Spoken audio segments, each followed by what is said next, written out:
उसके बाद भारतीय संस्कार, ठीक है, भारतीय संस्कार के बारे में ऑब्जेक्टिव देखते हैं।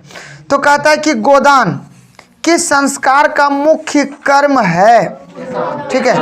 तो गोदान संस्कार जो है किस संस्कार का मुख्य कर्म है, तो यह केशान संस्कार का है। और इस प्रश्न को 2020 और 2018, ठीक है, 2020 में भी पूछ लिया और 2018 में पूछा।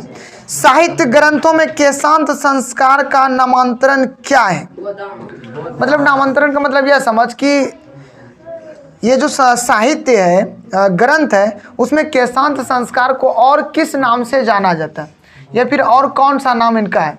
जैसे बोले ना कि पटना का दूसरा नाम क्या है, पाटलिपुत्र कुसुमपुर। तो वैसे जो है ना, इस संस्कृत साहित्य में केशांत संस्कार का जो दूसरा नाम है वो कौन सा है? गोदान संस्कार। कौन सा? गोदान संस्कार। इनके बाद हम लोग का क्वेश्चन है, संस्कार कितने हैं?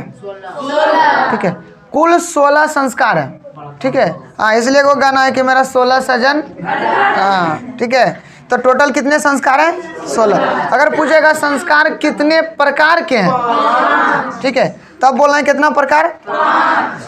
शैशव मतलब क्या होता है? शैशव मतलब, अरे शैशव मतलब शैशव संस्कार मतलब, हाँ, तो शैशव मतलब बचपन में, ठीक है। तो शैशव संस्कार कितने होते हैं? 6। यह भी क्वेश्चन 2020 में जो है इनको पूछा गया है।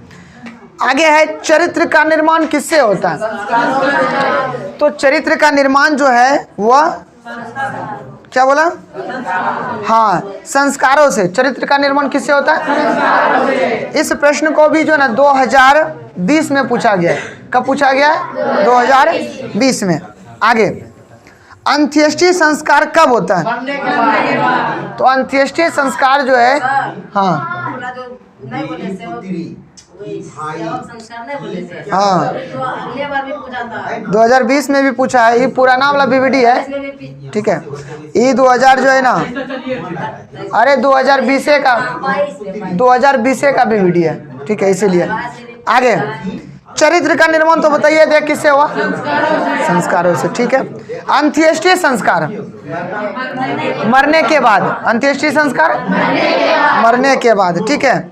आगे है, आगे हम लोग का क्वेश्चन है कि पानी ग्रहण किस संस्कार में आता है? विवाह संस्कार। पानी ग्रहण किस संस्कार में? शैशव अवस्था में कितने संस्कार हैं?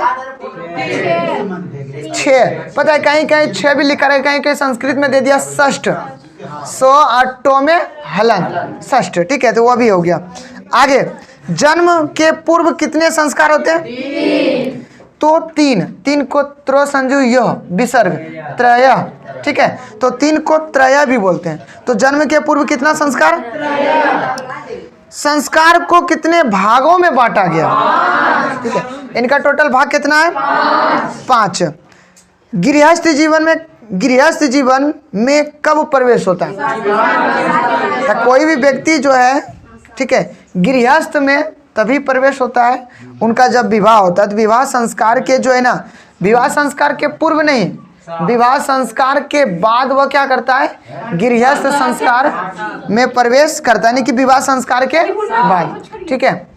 चलो इनके बाद समझना। आगे क्वेश्चन कौन है? जीवन के सभी मुख्य अवसरों पर किनका आशीर्वाद अपेक्षित होता है? ठीक है, तो जीवन के मुख्य अवसर पर, जैसे देखना हम लोग के यहाँ पूजा वगैरह होता है, ठीक है, दिवाली हो, पूजा हो, सरस्वती पूजा हो, कोनों में तो बड़ों का जो है ना प्रणाम करने की परंपरा है, तो उनको बोलते हैं वशिष्ठ, ठीक है। वशिष्ठ मतलब मुख्य, और यह तो यहाँ पर हम लोग का वशिष्ठ आंसर है। बड़े आदमी का आशीर्वाद क्या है? जो है ना, यह कहता है भारतीय जीवन में जो है ना संस्कारों का महत्व रहा है, और इसमें जो है कोई ऐसा अवसर हो मुख्य अवसरों पर, ठीक है, इसमें जो है ना परंपरा जो है, यह जो ना क्या है? आशीर्वाद। हाँ, उनके बाद है कि भारतीय जीवन में किस काल से संस्कारों का महत्व चलता आ रहा है? तो प्राचीन काल से, ठीक है, ठीक, प्राचीन काल से जो संस्कारों का क्या है? महत्व जो है वो चलता आ रहा है। उनके बाद है कि प्राचीन काल में शिष्य को क्या कहा जाता था? ब्रह्मचारी। प्राचीन काल में शिष्य को क्या कहा जाता था? ब्रह्मचारी। हाँ, इनके बाद है कि प्राचीन काल में शिष्य को क्या कहते थे? प्राचीन काल में विद्यार्थी को जो है, छात्र को जो है ब्रह्मचारी के नाम से जाना जाता था। आगे है अंतिम शिक्षा संस्कार का नाम क्या है? ठीक है, तो समावर्तनम। क्या है? समावर्तनम। अंतिम शिक्षा संस्कार का नाम क्या है? समावर्तनम। कन्यादान किस संस्कार के अंतर्गत आता है? तो कन्यादान, मंडप निर्माण, वर वधू का निरीक्षण, ठीक है, और यह सब जो आता है, ठीक है, किस में आता है? विवाह संस्कार। ठीक है, आगे प्राचीन संस्कृत की पहचान किससे होती है? प्राचीन संस्कृत की पहचान किससे होती है? तो प्राचीन जो है संस्कृति के पहचान हमारे संस्कारों से होते हैं। आगे है कि सप्तपदी क्रिया किस संस्कार में संपन्न होता है? तो विवाह संस्कार में। किसमें?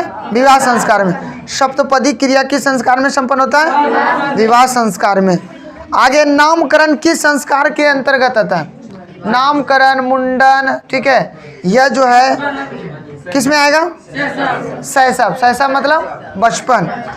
आगे अक्षर आरंभ करना किस संस्कार के अंतर्गत आता है? ठीक है, शिक्षा। ठीक है, किस में आता है? शिक्षा। भारतीयों में संस्कार से किसका निर्माण होता है? चरित्र का। किनका होता है? चरित्र का। चलो, इनके बाद बोलना वेद की पढ़ाई करना, यानी वेद की पढ़ाई शुरू करना या वेदा आरंभ करना किस संस्कार के अंतर्गत आता है? शिक्षा संस्कार। ठीक है, आगे सिंदूर दान, कन्यादान, मंडप निर्माण, वर वधू का निरीक्षण, ठीक है, यह सब किसके अंतर्गत आएगा? मरने के बाद कौन सा संस्कार संपन्न होता है? अंत्येष्टि संस्कार। चलो, आगे है कि भारतीय संस्कृति का परिचय किससे मिलता है? तो भारतीय संस्कृति का परिचय जो है, इंट्रोडक्शन जो है किससे मिलता है? तो ऑप्शन है संस्कृत से, ज्ञान से, संस्कार से या फिर विज्ञान से। तो यह जो है संस्कारों से मिलता है। किससे मिलता है? संस्कारों से।